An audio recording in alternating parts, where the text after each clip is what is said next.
ನಾನು ಇಲ್ಲಿ ಕರೆಯಕ್ಕಾಗಿಲ್ಲ. ಯಾಕೆಂತಂದ್ರೆ ಇಲ್ಲಿ ಯಾವ ರೀತಿ ಕಾರ್ಯಕ್ರಮ ನಡೀತಿದೆ ಅನ್ನೋದು ತಮ್ಗೆಲ್ಲರಿಗೂ ಗೊತ್ತಿದೆ.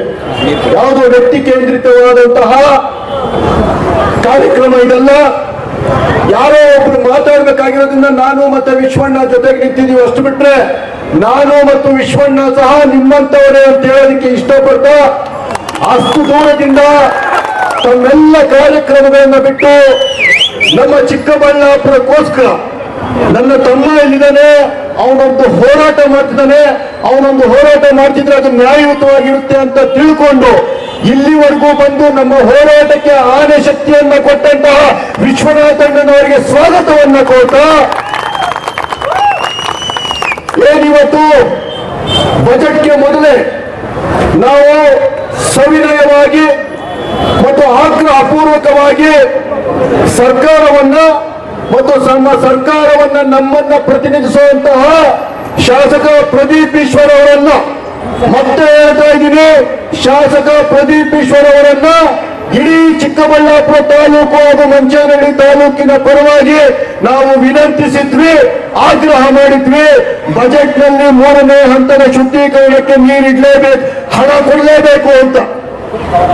ಯಾಕೋ ಗೊತ್ತಿಲ್ಲ, ಪ್ರದೀಪ್ ಈಶ್ವರ್ ಸಾಹೇಬ್ರು ಎಲೆಕ್ಷನ್ಗೆ ಮೊದಲಿದ್ದಂತಹ ವೀರಾವೇಶವನ್ನ, ಎಲೆಕ್ಷನ್ಗೆ ಮೊದಲಿದ್ದಂತಹ ಜನಗಳ ಬಗ್ಗಿನ ಪ್ರೀತಿಯನ್ನ ಸಂಪೂರ್ಣವಾಗಿ ಕಳ್ಕೊಂಡು ಯಾವುದೇ ಚಕಾರ ಎತ್ತದೆ ವಿಧಾನಸಭೆಯಲ್ಲಿ ಚಿಕ್ಕಬಳ್ಳಾಪುರನ್ನ ಹಗ್ಗಕ್ಕೆ ಮತ್ತು ಕಬ್ಬಿಣಕ್ಕೆ ಮೀಸಲಾಗಿ ಇಟ್ಟು ಚಿಕ್ಕಬಳ್ಳಾಪುರ ಜನತೆಯ ಆತ್ಮವಿಶ್ವಾಸವನ್ನ, ಆತ್ಮಗೌರವವನ್ನ ನಗೆಪಾಟ್ಲು ಮಾಡೋದಕ್ಕೆ ಮಾತ್ರ ಸೀಮಿತವಾಗಿರುವಂತಹ ಪ್ರದೀಪ್ ಈಶ್ವರ್ ಅವರಿಗೆ ನೇರವಾಗಿ ಸಂದೇಶ ಕೊಡೋದಕ್ಕೆ ಆಗಲಾದರೂ ಆ ದಪ್ಪ ಚರ್ಮದ ಶಾಸಕರಿಗೆ ಸರ್ಕಾರವನ್ನ ಪ್ರಶ್ನೆ ಮಾಡುವಂತಹ ಒಂದು ಬುದ್ಧಿ ಬರಲಿ ಅಂತ ಹೇಳ್ತಾ, ಅದಕ್ಕೋಸ್ಕರನೇ ಸಾಮಾನ್ಯ ಜನರು ನಾವೆಲ್ಲ ಸೇರ್ಕೊಂಡು, ನಾವ್ಯಾರು ನಾಯಕರಲ್ಲ, ಯಾವುದೇ ಪಕ್ಷದ ಪದಾಧಿಕಾರಿಗಳು ನಾವ್ಯಾರು ಇಲ್ಲ.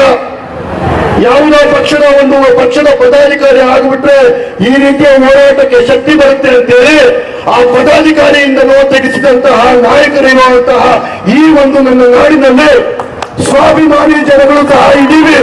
ನಾವೆಲ್ಲ ಬದುಕಿದ್ದೀವಿ, ನಮ್ಮ ಹಕ್ಕಿಗಾಗಿ ನಾವೇ ಹೋರಾಟ ಮಾಡ್ತೀವಿ ಅಂತೇಳಿ ಇವತ್ತು ನಾವು ಸಾಗರೋಪಾದಿಯಲ್ಲಿ ಏನು ಜನ ಸೇರಿದ್ದೀವಿ, ಇದು ನನ್ನ ಚಿಕ್ಕಬಳ್ಳಾಪುರದ ಮಣ್ಣಿನ ಶಕ್ತಿ. ಈ ಮಣ್ಣಿನ ಶಕ್ತಿಯನ್ನ ಮಡಿಸೋಕೆ ಯಾವ ಪ್ರದೀಪ್ ಈಶ್ವರಿಂದಲೂ ಸಾಧ್ಯ ಇಲ್ಲ, ಯಾವ ಕಾಂಗ್ರೆಸ್ಸಿಗರಿಂದಲೂ ಸಾಧ್ಯ ಇಲ್ಲ.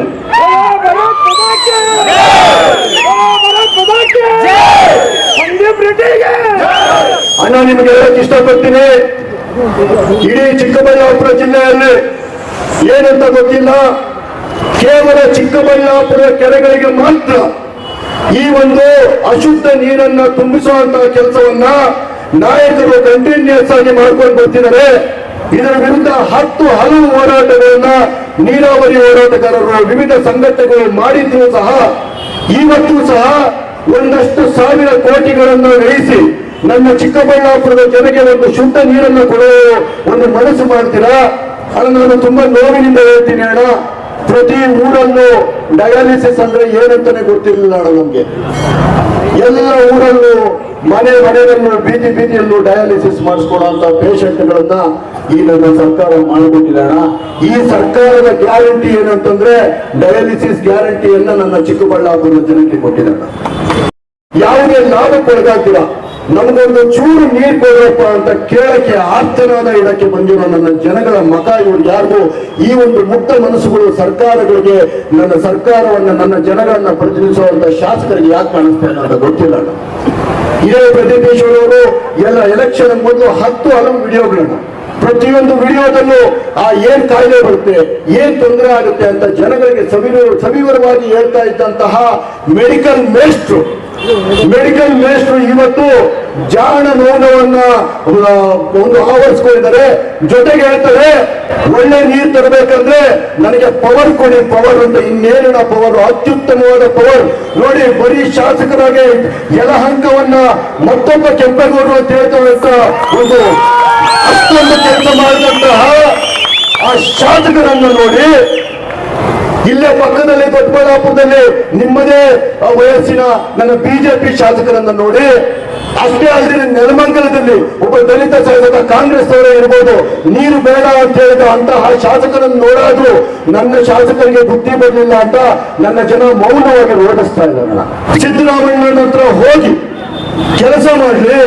ಮೊನ್ನೆ ಹೇಳ್ತಿದ್ರು 3ನೇ ಹಂತದ ನೀರು ಶುದ್ಧೀಕರಣ ಆಗಬೇಕು ಅಂತಂದ್ರೆ ಎಲ್ಲರನ್ನು, ನನ್ನನ್ನು ಹೆಸರು ಹೇಳಿದ್ರು, ಎಲ್ಲರನ್ನೂ ಸೇರಿಸ್ಕೊಂಡು ನಾವು ನಿಯೋಗ ಹೋಗ್ತೀವಿ ಅಂತ. ಎಷ್ಟು ದಿವಸ ಆಯ್ತು ನಾವು ಹೇಳಿ? ತಾವೇಳಿ 10-12 ದಿವಸ ಆಯ್ತು. ಅಟ್ಲೀಸ್ಟ್ ಸೌಜನ್ಯಕ್ಕಾದ್ರೂ ಎಲ್ಲರನ್ನು ಕರೆದು ನಮ್ಮನ್ನು ಬಿಟ್ಬಿಡೋಣ. ದೊಡ್ಡ ನೀರಾವರಿ ಹೋರಾಟಗಾರಿದ್ದಾರೆ, ಚೋಡಪ್ಪಣ್ಣ ಇದ್ದಾರೆ, ಆಂಜನೇಯ ರೆಡ್ಡಿ ಇದ್ದಾರೆ, ಸುಷ್ಮಕ್ಕ ಇದ್ದಾರೆ, ಹರೀಶ್ ಅಣ್ಣ ಇದ್ದಾರೆ, ಹಲವು ಹೋರಾಟಗಾರರಿದ್ದಾರಣ್ಣ. ದಲಿತ ಸಂಘ ಸಮಿತಿಗಳನ್ನ ಕರೆಸಿ ಮಾತಾಡಿದ್ದೀರಣ್ಣ. ನೀವು ಮಾತಾಡಿ ವಿಧಾನಸೌಧಕ್ಕೆ ಹೋಗಿ ಯಾವ ರೀತಿ ಹೋರಾಟ ಮಾಡಬೇಕು ಅಂತ ರೂಪುರೇಷೆ ಏನಾದ್ರು ಮಾಡಿದ್ದೀರಣ್ಣ. ಎಷ್ಟನ ನಿಮ್ಮ ನಾಟಕ? ಇನ್ನೇನು ಬೇಕು ನಿಮ್ಮ ನಾಟಕಕ್ಕೆ? ಇನ್ನೇನೇನು ಬೇಕು ಹೇಳಿ? ನಿಮಗೆ ಕೆಲಸ ಮಾಡಕ್ಕೆ ಯೋಗ್ಯತೆ ಅಂದಿರಾ? ಒಂದಷ್ಟು ಜನಗಳನ್ನ ಮುಂದೆ ಬಿಟ್ಟು ಅಹಿಂದ ಅನ್ನೋ ಪರದೆಯಿಂದ ಬಚ್ಚಿಟ್ಕೊಳಕ್ ಹೋಗ್ತಾ ಇದೆಯಲ್ಲ, ನಾಚಿಕೆ ಆಗ್ಬೇಕು ನಿನಗೆ. ಅಹಿಂದ ಜನರ ಎಲ್ಲಿ ಬಂದು ತುಂಬಿರೋದು, ನನ್ನ ಅಹಿಂದ ಜನರ ಎಲ್ಲಿ ಬಂದು ತುಂಬಿರೋದು. ಯಾವುದೋ ಒಬ್ಬ ಅಹಿಂದ ಅಂತ ಹೇಳ್ಕೊಂಡು ಅಹಿಂದ ನಾಯಕ ಅಂತಾನೆ ನಾವೆಲ್ಲರೂ ಸೇರಿ ಇಡೀ ಚಿಕ್ಕಬಳ್ಳಾಪುರ ಜನತೆ ಗೆಲ್ಸಿದವ್ರನ್ನ. ಆದ್ರೆ ನೀವು ಮಾಡ್ತಾ ಇರೋದೇನ? ನೀವು ಮಾತ್ರ ನಾಯಕರಾಗಿರ್ಬೇಕು, ಬಿಸ್ಲರಿ ಓಟು, ಹಿಮಾಲಯ ಓಟು ಕೊಡಬೇಕು. ನನ್ನ ಚಿಕ್ಕಬಳ್ಳಾಪುರದಲ್ಲಿರೋ ಅಹಿಂದ ನನ್ನ ತಾಯಂದ್ರು, ನನ್ನ ತಂಗಿಯರು ಈ ಕೊಳಚೆ ನೀರು ಕುಡಿದು ಸಾಯ್ಬೇಕೇನ? ಸಾಯ್ಬೇಕಾ? ಮಕ್ಕಳು ಆಗ್ತಿಲ್ಲ, ಗರ್ಭಕೋಶ ಕ್ಯಾನ್ಸರ್ ಆಗ್ತಿದೆ. ಆ ಪಾಪ ನಿಮ್ಮನ್ನ ಮುಚ್ಕೊಂಡಿರ ಇರುತ್ತೇನಲ್ಲ? ಯಾಕನ ಈ ರೀತಿ ನಮ್ಮ ಜನಗಳ ಹೊಟ್ಟೆ ಉಳಿಸ್ತಾ ಇದ್ದೀರಾ? ಏನಾದ್ರೂ ಒಂದು ಸಣ್ಣ ಕಾಯಿಲೆ ಬಂದ್ರೆ ಹಾಸ್ಪಿಟ್ಲ್ಗೆ ಹೋಗಕ್ಕೆ ಬಸ್ ಚಾರ್ಜ್ ಕಾಸಿಲ್ಲನ? ನೀವು ಹೆಣ್ಣು ಮಕ್ಕಳಿಗೆ ಮಾತಾಡಿದ್ದೀರಾ, ಗಂಡು ಮಕ್ಕಳಿಗೆ ಹೋಗಕ್ಕೆ ಬಸ್ ಚಾರ್ಜ್ ಕಾಸಿಲ್ಲ. ಬರಪೀಡಿತ ಪ್ರದೇಶ ನಂದು, ಅಂತಹ ಜಾಗದಿಂದ ಹಾಸ್ಪಿಟ್ಲ್ಗೆ ಹೋಗಕ್ಕೆ ಕಾಸಿಲ್ಲ. ಇನ್ನು ಹಾಸ್ಪಿಟಲ್ ಟ್ರೀಟ್ಮೆಂಟ್ ತಗೊಳ್ಳೋ ಅಷ್ಟು ವ್ಯವಸ್ಥೆ ನೀವೇನಾದ್ರೂ ಮಾಡ್ಸಿದ್ದೀರಿ ಅಣ್ಣ? ಗೌರ್ಮೆಂಟ್ ಹಾಸ್ಪಿಟಲ್ ಇವತ್ತು ಯಾವ ರೀತಿ ಇದೆ ತಾವು ಹೋಗಿ ನೋಡಿ ಅಣ್ಣ. ದಯ ಜನತೆಗೋಸ್ಕರ ಇಷ್ಟೆಲ್ಲ ನಾವು ಮಾತಾಡಿದ್ರು ನಿಮ್ಮ ಕಾಲ ಬಳಿ ಬಂದು ಕೇಳ್ಕೊಂತೀವಿ, ನಿಮ್ಮ ಕಾಲು ಹಿಡಿದು ಕೇಳ್ಕೊಂತೀವಿ. ಶಾಸಕರೇ, ನಮ್ಗೇನು ಬೇಜಾರಿಲ್ಲ, ನೀವು ನಮ್ಮ ಶಾಸಕರಿದ್ದೀರಾ, ನನ್ನ ಕ್ಷೇತ್ರದ ಪ್ರಥಮ ಪ್ರಜೆ ನೀವು. ನಿಮ್ಮ ಬಗ್ಗೆ ಅದ್ಭುತವಾದ ಏನೋ ಒಂದು ಗೌರವ ಇದೆ, ಹೆಮ್ಮೆ ಇದೆ. ನಿಮ್ಮನ್ನ ಕಾಲು ಹಿಡಿದು ಕೇಳ್ಕೊಳ್ತೀವಿ ನಾವೆಲ್ಲರೂ ಬಂದು ನಮ್ಗೆ ನೀರು ಕೊಡುವಂತ ಕೆಲಸ ಮಾಡಿ. ನನ್ನ ಹೆಣ್ಣು ಮಕ್ಕಳನ್ನ, ನನ್ನ ತಂದೆಯವರನ್ನ, ನನ್ನ ಮಕ್ಕಳನ್ನ ಉಳಿಸುವಂತಹ ಕೆಲಸ ಮಾಡಿ ಪುಣ್ಯ ಕಟ್ಕೋಣ. ರಾಜಕೀಯ ಆಮೇಲೆ ಮಾಡೋಣ, 2 ವರ್ಷ ಆದ್ಮೇಲೆ. ದಯವಿಟ್ಟು ನೀರು ತಗೊಂಬೋಣ. ನೀವು ನೀರು ತಗೊಂಬಂದ್ರೆ ನಿಮ್ ಜೊತೆ ನಾವು ನಿಂತ್ಕೊಂತೀವಿ, ನಿನಗೆ ಹಾರ ಹಾಕ್ತೀವಿ, ನಿನಗೆ ಶಾಲ ಹಾಕ್ತೀವಿ. ನಮ್ಮ ಭುಜದ ಮೇಲೆ ಎತ್ಕೊಂಡು ನಿಮ್ಮನ್ನ ಹೋಗಿ ಕರ್ಕೊಂಡು ಹೋಗ್ತೀವಣ್ಣ. ದಯವಿಟ್ಟು ನಮ್ಮ ನೀರು ತನ್ನಿ ಅಣ್ಣ, ದಯವಿಟ್ಟು ನೀರು ತನ್ನಿ. Thank you sir. ಏಸಾ ಕೋಟೆಕ್ ವತಿಯಿಂದ ಚಿಕ್ಕಬಳ್ಳಾಪುರ ಜನತೆಗಾಗಿ ಯುಗಾದಿ ಮತ್ತು ರಂಜಾನ್ ಹಬ್ಬದ ಪ್ರಯುಕ್ತ ವಿಶೇಷ ಆಫರ್ ಅನ್ನು ತಂದಿದ್ದೀವಿ. ಇಷ್ಟು ದಿನ ನಾವು 5,500ಕ್ಕೆ ಏಸಾ ಕೋಟೆಕ್ ಅಲ್ಲಿ ವಾಟರ್ ಪ್ಯೂರಿಫೈರ್ ಲಭ್ಯ ಇದೆ ಅಂತ ಹೇಳ್ತಾ ಇದ್ವಿ. ಇವಾಗ ಯುಗಾದಿ ಮತ್ತು ರಂಜಾನ್ ಹಬ್ಬದ ಪ್ರಯುಕ್ತ ಖಾಲಿ 5,000 ರೂಪಾಯಿಗೆ ವಾಟರ್ ಪ್ಯೂರಿಫೈರ್ ಲಭ್ಯ ಇದೆ. ವಿತ್ 1 ಇಯರ್ ವಾರಂಟಿ ಮತ್ತು 4 ವರ್ಷ ಸರ್ವಿಸ್ ಫ್ರೀ ಇರುತ್ತೆ. ಇನ್ಸ್ಟಾಲೇಷನ್ ಫ್ರೀ ಇರುತ್ತೆ. ನಮ್ಮ store location BB road, Canara bank opposite, Ambur dum biryani ಪಕ್ಕದಲ್ಲಿ 2ನೇ ಅಂಗಡಿ. ಕ್ವಾಲಿಟಿ ಮತ್ತು ಶುದ್ಧ ಕುಡಿಯುವ ನೀರಿಗಾಗಿ ಒಮ್ಮೆ ಏಸಾ ಕೋಟೆಕ್ಗೆ ವಿಸಿಟ್ ಕೊಡಿ.